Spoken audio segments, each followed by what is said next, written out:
ചൊരിമണലിൽ കാർഷിക വിജയഗാഥ തീർത്ത് വീണ്ടും കഞ്ഞിക്കുഴി മാതൃക. കഞ്ഞിക്കുഴിയിൽ നടത്തിയ കപ്പലണ്ടി കൃഷിയിൽ 100 മേനി വിളവ്. കഞ്ഞിക്കുഴിയുടെ ചൊരിമണലിൽ കൃഷി ചെയ്ത കപ്പലണ്ടിയുടെ വിളവെടുപ്പ് ജില്ലാ പഞ്ചായത്ത് ആരോഗ്യ വിദ്യാഭ്യാസ സ്ഥിരം സമിതി അധ്യക്ഷൻ എസ് രാധാകൃഷ്ണൻ നിർവഹിച്ചു. കപ്പലണ്ടി കൃഷി കേരളത്തിൽ ഇല്ലാന്ന് തന്നെ പറയാം. പക്ഷെ ഇവിടെ ഈ കഞ്ഞിക്കുഴിയുടെ ചൊരിമണൽ നമ്മുടെ ഏറ്റവും പ്രിയപ്പെട്ട കർഷകൻ കൂടിയായിട്ടുള്ള, നേരത്തെ ഇവിടെ സന്തോഷിപ്പിച്ചതിൽ ഏറ്റവും പ്രിയപ്പെട്ട കർഷകൻ കൂടിയായിട്ടുള്ള ഉദയപ്പൻ ചേട്ടൻ്റെ പാടത്താണ് ഈ കപ്പലണ്ടി കൃഷി അദ്ദേഹം ചെയ്തിട്ടുള്ളത്.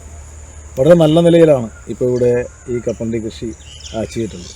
കാര്യം നമ്മൾ മറ്റ് സംസ്ഥാനങ്ങളിൽ നിന്നാണ് സാധാരണ കപ്പലണ്ടി കൃഷി ഏറെ ഉള്ളത്. പക്ഷെ ഇവിടെയും ഇത് നല്ലവണ്ണം ചെയ്യാം എന്നുള്ള ഒരു കാണിച്ചു കൊടുക്കലാണ്, അതൊരു മാതൃകാപരമായ പ്രവർത്തനമാണ് ഇവിടെ ഉദയപ്പൻ ചേട്ടൻ ചെയ്തിട്ടുള്ളത്.